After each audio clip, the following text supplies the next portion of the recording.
শেষ চৈত্রের ঘ্রাণ। লিখেছেন নূরজাহান আক্তার আলো। পর্ব সংখ্যা ৩২। ইয়াসির কথাটা বলে ধীরে ধীরে প্রস্থান করল। শরীর জ্বরে পুড়ে যাচ্ছে। পায়ের ব্যথার সাথে মনের ব্যথাও যেন আন্দোলন শুরু করেছে। তাছাড়া এখানে থাকার মেয়াদ ফুরিয়েছে। ফুরিয়েছে সম্পর্কের দোহাই দেওয়ার কারণ বারণ। এমনিতেই পাওয়া না পাওয়ার হিসাবে বরাবরই তার প্রাপ্তি শূন্যের খাতায়। আজও তাই। বলা বাহুল্য, কেউ যখন একের পর এক প্রাপ্তি পায় তখন শেষবারেও প্রাপ্তির আশায় রাখে, কিন্তু তার ক্ষেত্রে আবার উল্টো কিছু ঘটে। কেননা জন্মের পর থেকে তার জীবনে বিয়োগের উপস্থিতি একটু বেশিই বলা চলে। এই যেমন প্রথমে জন্মদাতা পিতাকে হারালো, মাও ডিভোর্সি হলো। প্রতিনিয়ত নেইবারদের কটু কথার আঘাত, ফ্রেন্ডদের কথার খোঁচা। মাকেও তো কাজের জন্য কাছে পাওয়া হতো না। উনি বিজনেস উইমেন, কাজই ওনার সব। ওনাকে দোষ দিয়েও লাভ নেই, কারণ ওনার কারণেই তাদের জীবন ভালোভাবে চলতো। ভালো খাওয়া পড়া সবই হতো।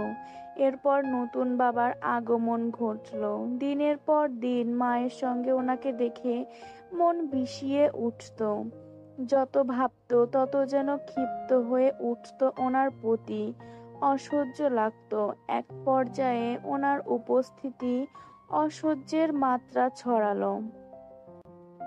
ইচ্ছে করে বল ছুড়ে আঘাত করেছিল বহুবার। তবুও মানুষটা কিছুই বলতেন না, মাথায় হাত বুলিয়ে হাসতেন।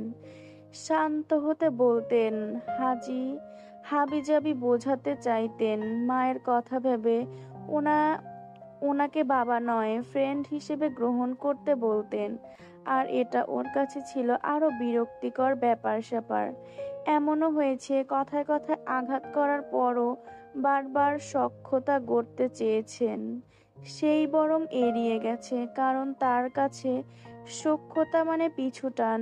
এসব পিছুটানের মায়া রাখতে চাইলে সায়নের আগে ওর ঠাঁই হতো চৌধুরী নিবাসে। সারাফাত চৌধুরীর বরপুত্র হিসেবে বড় হতো। চৌধুরীদের রক্ত না হয়েও বড় হতো তাদের শিক্ষায়। আপন রক্তের দেওয়া শেষ পদবিও বদলে যেত এক নিমেষে। ইয়াসির খান থেকে হয়ে যেত ইয়াসির চৌধুরী। চৌধুরীদের নাম আবার স, তালব্য স ও দন্ত স দিয়ে হয়। হয়তো তার নামটাও দন্ত স বা তালব্য স দিয়েই রাখা হতো। ইয়াসিরের নাম মুছে যেত জীবন থেকে, অথচ তার মা ইয়াসির নাম শখ করে নাকি রেখেছিল। ইয়াসির নামের অর্থ সৌভাগ্যবান। ইলিয়ানা চেয়েছিল ওনার একমাত্র ছেলে সৌভাগ্যবান পুরুষ হোক, ভালোবাসায় ভালো থাকুক। কিন্তু দুর্ভাগ্যবশত ওর জীবনের ধারা নামের ধারের কাছেও যায়নি, বরং সর্বদা উল্টোটাই ঘটেছে। এ নিয়ে ভাবতে গেলেও তার ভীষণ হাসি পায়। এবং হাজার কথার এক কথা, শুরু থেকে সারাফাত চৌধুরীকে সে বাবা হিসেবে মানতে পারত না। তার মা মারা যাওয়ার আগে তাকে সারাফাত চৌধুরীর কাছে আমানত হিসেবে রাখা তাকে আরো বেশি কষ্টকর ছিল। কারণ সে পুরুষ, তার মাকে বিয়ে করলো কিন্তু সংসার করতেই পারল না। তার কাছে তাকে আমানত হিসেবে রাখতে চাওয়াটা কি ঠিক ছিল? আর সারাফাত চৌধুরী মুমূর্ষু সহধর্মিণীর কথা রাখতে হয়তো রাজি হয়েছিল, কিন্তু কারো দয়ায় বাঁচতে চায়নি সে। এজন্যই মূলত লুকিয়ে বেড়াতো, সব যোগাযোগও বন্ধ করে দিয়েছিল। তবুও কিভাবে যেন সারাফাত চৌধুরী ঠিকই তাকে খুঁজে বের করত। কাজের নামে বাইরের দেশে গিয়ে তার সঙ্গেই দেখা করতে যেত, কিন্তু সে দেখা করতো না। তবুও ভদ্রলোক হাল ছাড়তেন না।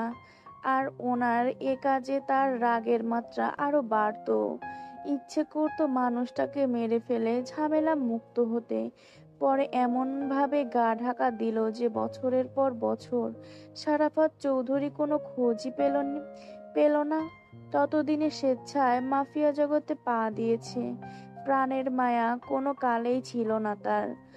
আর গ্রানি মারা যাওয়ার পর পিছুটান ছিল না। ইচ্ছে মতো লাইফ লিড করত। সেই ইচ্ছেটাকে প্রাধান্য দিতে গিয়েই আজ মাফিয়া কিং নামে পরিচিত। আগে কেউ মাফিয়া কিং বললে গর্ব হতো, ভীষণ খুশি লাগতো। সেই খুশিতে সহিংসতা আরো বাড়াতো, পাপের রাজ্যে সুখ পেত। তবে আজ কেন জানি এই নামের ওজন অনেক বেশি ভার লাগছে। চৌধুরীদের মতো ভালো মানুষের আশেপাশে ছিল বলে এই পরিবর্তন নাকি? এজন্য সে ভালো মানুষদের দেখতে পারে না। এরা নিজেদের ভালো গুণের আলো অন্যের মাঝে ছড়াতে চায়। এটা করা কি উচিত? মোটেও না। কারণ সবাই ভালো হলে পাপই কমে যাবে, আর পাপ কমে গেলে বেঁচে থাকাটা পানসে মনে হবে। ইয়াসির মুখ কুঁচকে নানান কথা ভাবতে ভাবতে হসপিটাল থেকে বের হতে দেখে তার গাড়িটা সেই সকালে রেখে যাওয়া জায়গাতেই আছে। তবে গাড়ির দরজা খুলে বুরাক বসে আছে। তাকে দেখা মাত্রই এক প্রকার ছুটে এলো বুরাক। অস্থির কণ্ঠে কি সব বলল। ইয়াসির আপাদমস্তক দেখে মলিন মুখে তাকিয়ে রইল ইয়াসিরের দিকে। শীতলকে গুলি করেছিল বিধায় তার মুখ বরাবর এক ঘুষি মেরেছিল ইয়াসির। এজন্য তার ঠোঁট কেটে ফুলে এখনো লাল হয়ে আছে। ইয়াসির তাকে দেখে বলল, আমি মেরেছি বলে কি আমাকেই মেডিসিন লাগিয়ে দিতে হবে? না মানে স্যার, টেনশনে ভুলে গেছি।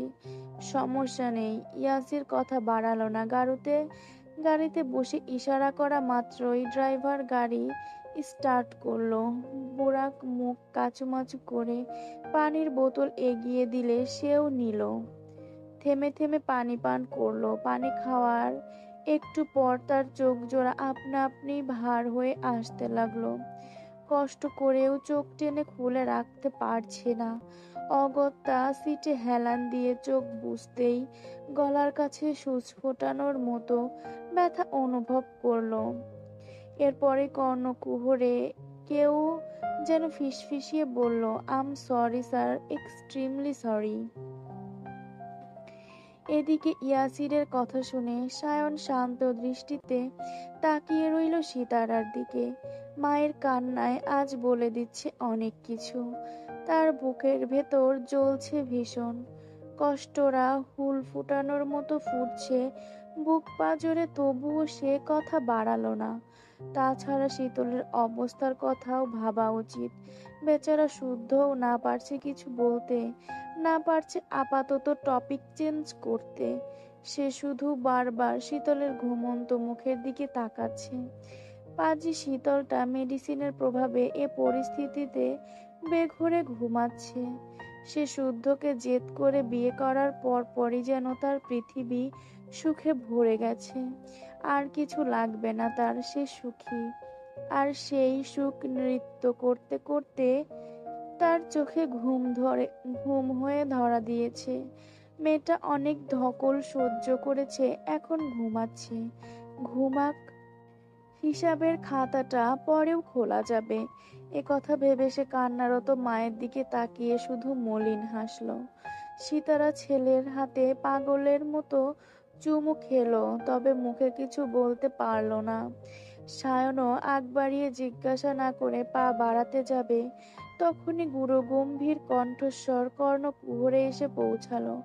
থমকে দাঁড়িয়ে গেল সেও।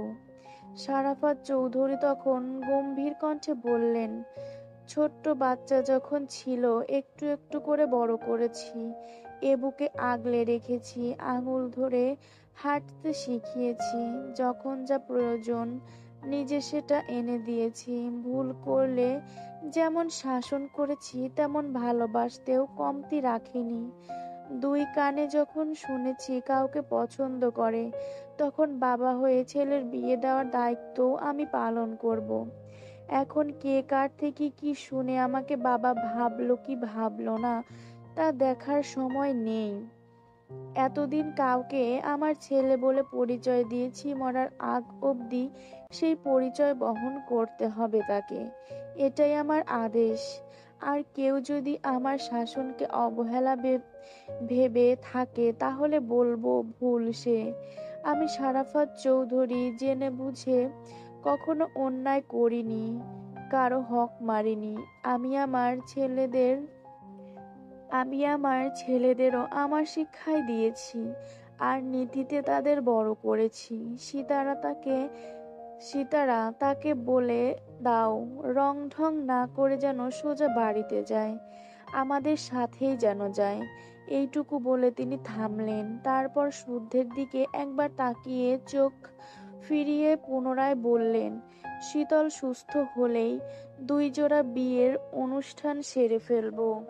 এর মধ্যে কেউ যদি ভেবেও থাকে বাড়ি ছাড়বে, পরিবার ছাড়বে, এতিমের রোল প্লে করবে, রাস্তায় রাস্তায় ঘুরবে, তাহলে সে যেন আমার বুকের ওপর পাড়া দিয়ে যায়। আমিও দেখি তার কত বড় স্পর্ধা। আমার আদেশ অমান্য করার সাহস আদৌ তার বুকে জন্মেছে কিনা। মেডিসিনের ইফেক্টে তো শীতল ঘুমাচ্ছে, বাকিটা শুদ্ধই সামলাতে পারবে। গাড়িতে ওয়েট করছি, এসো তোমরা। এ কথা বলে সারাফাত চৌধুরী চলে গেল। সায়ন তখন সিতারা চৌধুরীর দিকে ছল ছল চোখে তাকিয়ে কম্পিত কণ্ঠে বলল, শুনলে তোমার স্বামীর কথা? শুনলে? ওনার বুকে পাড়া দিয়ে চলে যেতে বলল, অথচ উনিও খুব ভালো করে জানে যেতে পারবো না। নিজেই বাড়ি থেকে বের করে দিল, আবার নিজেই ডাকছে যাব না আমি। আমার কি আত্মসম্মান বোধ নেই নাকি? এ কথা বলতে দেরি, কিন্তু দরজার কাছ থেকে সারাফাত চৌধুরীর বলতে দেরি হলো না, কেউ বাবা হোক, ওর মতোই লাফাঙ্গা ছেলে তারও হোক। তখন বাবার আসনে দাঁড়ালে বুঝবে বাবাদের যন্ত্রণা। দেরি হচ্ছে, এবার আশা হোক। বাকিরা তাদের কথা শুনে চোখ ভর্তি জল নিয়েও হাসছে। এ ঘটনা নতুন নয়, তারা বাবা ছেলে এভাবেই ঝগড়া করে। তাদের ঝগড়ার ধরন এমন। আশ্চর্যের ব্যাপার হচ্ছে, সবাই ভেবেছিল সায়ন হয়তো ভেঙে পড়বে, খুব কষ্ট পেয়ে পাগলের মতো আচরণ করবে, কিন্তু সেসবের কিছুই হলো না। বরং সারাফাত চৌধুরীর সাথে তালে তাল মিলিয়ে ধরা গলায় বলল, পরে যাব, আমি এখনই যেতে বলেছি। এবার সায়নও জেদ দেখিয়ে অন্যদিকে মুখ ঘুরিয়ে জবাব দিল, যাব না মানে যাবই না। কেন? আমাকে বাড়ি থেকে বের হয়ে যাওয়ার কথা বলা হয়েছিল, বললেই যেতে হবে কেন? আমি কি ছোট আছি নাকি যে ভুল করলেই বের করে দিতে হবে? কেউ কি জানে না আমি বাড়ি ছাড়া থাকতে পারি না? কারো মনে রাখা উচিত ছিল আমিও এখন বড় হয়েছি, আমারও আত্মসম্মান বোধ জাগ্রত হয়েছে। যে ছেলে বাপের কাছে শর্ট প্যান্ট ধার চাইতে আসে, সেই ছেলেকে বড় লাগে কোন দিক দিয়ে? সে কি ভুলে গেছে মাসখানেক আগেও ধরে বেঁধে চুল দাড়ি কাটিয়ে এনেছি? নাকি এ কথা ভুলে গেছে দামড়া ছেলে হয়েও জ্বরে কাতরাচ্ছিল দেখে কোলে করে হসপিটালে নিয়েছি? ভাত খেয়ে যে পর্দায় হাত মুছে চোরের মতো উকিঝুঁকি মারে, তাকেও এখন বড় হয়েছে বলে মান্য করতে হবে? হ্যাঁ, খুব বড় হয়েছে, এজন্যই তো আমায় এখনো এটা ওটা নিয়ে গালমন্দ করা লাগে।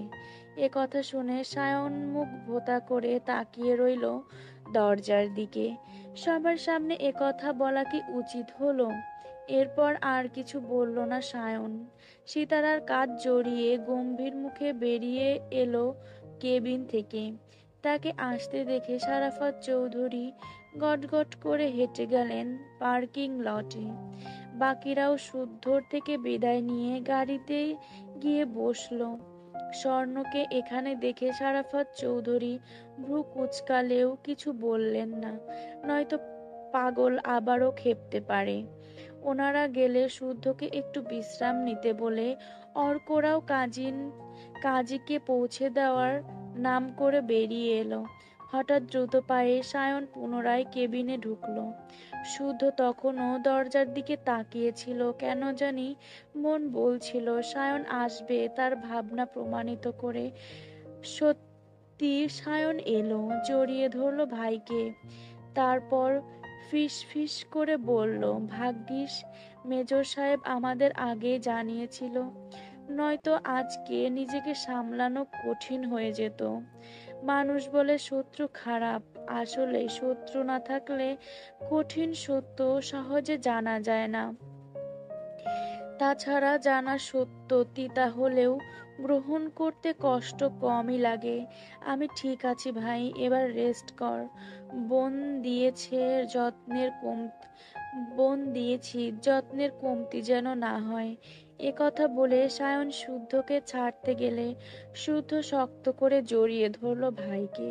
কিছুক্ষণ কেউ কোনো কথা বলল না, তবে দুজনেরই ছলছল চোখ। এ কঠিন সত্যি শুদ্ধ সায়ন জেনেছিল 3 থেকে 4 বছর আগে। সেদিন তাদের সঙ্গে ছিলেন শাহাদাত চৌধুরী। ছুটিতে এসে শুদ্ধ সায়নকে নিয়ে বেরিয়েছিলেন একটা কাজে। সেদিন হঠাৎ পরিচিত এক মানুষের সাথে দেখা হয়েছিল। সেই ব্যক্তিকে দেখা মাত্রই শাহাদাত চৌধুরী এড়িয়ে যেতে গেলে ওই মানুষটা ওনার পথ আটকে দাঁড়ান। হলুদ দাঁত বের করে হাসতে হাসতে সায়নকে দেখে বলে ফেলে, সারাফাত ভাইয়ের পালক ছেলে না এটা? সিতারা ভাবিরই তো আপন ভাইয়ের ছেলে ছিল বোধহয়। সম্পর্কে ভাবি তো হচ্ছে এর আপন ফুপি। এর ভরণ পোষণের দায়িত্ব নেওয়ার শর্তে বিয়ে করেছিল সিতারা ভাবি। ছেলে কিন্তু ওর আপন বাপের মুখের আদল পেয়েছে। এর বাপও ভালো মানুষ ছিল। ওরা ছিল শিকদার বংশের। ব্যাস এই একটা কথাই ছিল তিক্ত কথা, জানার সূত্রপাত। হঠাৎ নিজের পরিচয় নিয়ে যখন এমন কথা শুনেছিল তখন সায়ন যেন উন্মাদ কোনো পাগল। শাহাদাত চৌধুরী সেদিন অনেক কষ্টেই সায়নকে সামলেছিলেন। উনি কান্নারত সায়নের হাত ধরে নিজেও অঝরে কাঁদতে কাঁদতে ওয়াদা করেছিলেন, সায়ন এই কথা জানে কখনো যেন কারো কাছে প্রকাশ না করে। যদি করে সবচেয়ে কষ্ট পাবে সিতারা চৌধুরী। এবং এও বলেন সিতারা চৌধুরী সায়নের আপন আপন মা না, তবে আপন ফুপি। আর ফুপি হয়েও তিনি মায়ের কাজ করেছেন। জন্ম না দিয়েও নিজের সন্তানের মতো করে ভাইয়ের আমানত বুকে আগলে বহু কষ্টে বড় করেছেন। সায়ন সারাফাত চৌধুরীর রক্ত না হলেও সিতারার মায়ের বংশের ছেলে সায়ন। সিতারার বংশের রক্ত সায়নের গায়ে। সে এতিম নয়, কুড়িয়ে আনা পালক সন্তান নয়, সে শুদ্ধর ভাই। সত্যি ভাই, ধরতে গেলে মামাতো ভাই, কিন্তু তাদের সম্পর্ক এমন যে মামাতো বলে কিছু ধারেনি ওরা। তাদের একটাই কথা, সায়ন, শুদ্ধ, শখ, এরা সিতারার 3 ছেলে মেয়ে। শুদ্ধ ও শখের বড় ভাই সায়ন। আর এটাই হচ্ছে সায়নের একমাত্র পরিচয়। আজ আবারও সেসব ঘেটে কষ্ট লাগলেও সায়ন মেনে নিয়েছে হাসি মুখে, কারণ এতিম নয়, তার ফুপি মা হচ্ছে তার মা। শুদ্ধর নীরবতা বুঝে সায়ন মুচকি হাসল। তখন শুদ্ধ বলল, আগেও বলেছি আজও বলছি, তুমি আমার ভাই। কার রক্ত কোন বংশ সেসব বাদ। সায়ন হাসল। তারপর শুদ্ধকে ছেড়ে দিয়ে চটাস করে শুদ্ধর গালে চুমু দিতেই শুদ্ধ নাক মুখ কুঁচকে নিল।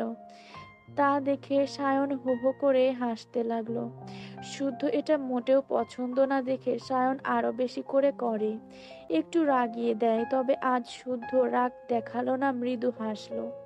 এরপর বলল, বাড়ি গিয়ে তোমাদের দুজনের অভিমানও গুঁড়ো গুঁড়ো গুঁড়ো করবে। বিপদ এসেছিল, কেটেও গেছে আলহামদুলিল্লাহ। রুবাবও হাসি মুখে ফিরবে ইনশাল্লাহ। এখন যাও, সবাই ওয়েট করছে। এ কথা শুনে সায়ন হঠাৎ শুদ্ধকে পাশের বেডের দিকে ইশারা করে ভ্রু নাচিয়ে বলল, একসাথে করে দিব নাকি? ওহো, কিছুটা সুবিধা হতে পারে। দিব নাকি? আবার কি কথা, ধর। ভাইয়ের কথা শুনে সায়ন পুনরায় ফিক করে হেসে ফেলল। এরপর দুই এরপর দুই ভাই মিলে দুটো বেড টেনে একসাথে করলো। এরপর সায়ন মিটিমিটি হাসতে হাসতে বেরিয়ে গেল। সে যেতেই শুদ্ধ কেবিনের দরজা লক করে ওয়াশরুম ওয়াশরুমে গিয়ে ফ্রেশ হয়ে গেল। হাত মুখ মুছে শীতলে স্যালাইন এই হাত ওই চোখ করে সব ঠিকঠাক দেখে একটু উকিঝুঁকি শীতলে সারা মুখে চুমু এঁকে বিড়বিড় করে বলল, শুদ্ধ ভাই, আমি আপনার বউ হব বলে হে দিয়ে মরছিল। বিয়ে করলো, বউ হলো, তারপর ঘুমিয়েও গেল। এখন বাসরটা কি আমি বালিশের সাথে সারবো? এ কথা বলে বকতে বকতে পাশে শুয়ে পড়ল। ব্যাঙাচিটা সারা শরীরে ব্যথা, নয়তো একটু জড়িয়ে ধরা যেত। ধরলে হয়তো তার বুকটা শান্ত হতো, কিন্তু কি আর করার, মেনে নিতেই হবে ভেবে শুদ্ধ চোখ বন্ধ করে নিল। শারাফাত চৌধুরীরা বাড়ি পৌঁছে যে যার রুমে চলে গেল। সকালে ক্লান্ত বিধায় কেউ কোনো কথা বাড়ায়নি। সায়নও শাওয়ার নিয়ে বের হতেই কেউ তার বুকে সজোরে ধাক্কা মারল। আচমকা ধাক্কায় বিছানার বসে পড়েছে সে। আরেক ধাক্কা মারতে সায়ন সামনের মানুষটার হাত ধরে নিল। থমথমে মুখে বলল, কেউ যেন আমাকে না ছোঁয়। ছুলে কি হবে? ফোসকা পড়বে। তবুও ছুবো, বারণ করছি, বারণ শোনা হোক। এ কথা শুনে স্বর্ণ নিজের হাত ছাড়িয়ে চলে যেতে নিলেই সায়ন খপ করে তার চুলের মুঠি চেপে ধরল। সে এবার নিজেই স্বর্ণকে ছুড়ে দিল নরম বিছানার মাঝখানে। এগিয়ে এলো ধীরে ধীরে, চোয়াল শক্ত করে আরো কাছে আসতেই স্বর্ণ খাবলে ধরল সায়নের পরনের শুভ্র তোয়ালের গিট্টু। ঠোঁটে দুষ্টু হাসি এঁটে হুমকি স্বরূপ বলল, ছাড়বে নাকি টান দিব? সায়ন স্বর্ণের কথায় পাত্তা দিল না, বরং চোখে চোখ রেখে ওষ্ঠজোড়া দখলে নিল। প্রথমে ধীরে, তারপর তার সমস্ত রাগটুকু যে উগলে দিতে থাকলো স্বর্ণের ঠোঁটের ভাঁজে। শক্ত কামড়ে রক্তাক্ত করে তবে ক্ষান্ত হলো সে। এরপর নিজেও হাঁপাতে হাঁপাতে জিজ্ঞাসা করলো, গেলি যখন, ফিরলি কেন? স্বর্ণের নিচের ঠোঁট কেটে জ্বলছে খুব, তবে তার উন্মাদ প্রেমিক পুরুষের রাগ কমানোর জন্য একটু সহ্য করা যায়। কাটা ঠোঁট নাড়িয়ে সে জবাব দিল, এবার ভালো থাকতে এবং রাখতে। সায়ন বলল, যার মনে ভালোবাসার ছিটে ফোঁটাও নেই, তার কাছে ভালো থাকার কারণ খোঁজা বোকামি হয়ে যায় না? কে বলল আমার মনে ভালোবাসা নেই? আমি বলছি, ভালোবাসলে অন্তত ফেলে যেতে পারতি না। ভালোবাসি বলেই ভালোবাসার মানুষদের কাছে রেখে গেছি, ছেড়ে যায়নি, আর যাবই বা কোথায়? আমার শেষ গন্তব্য তো আপনি, শাহরিয়ার চৌধুরী।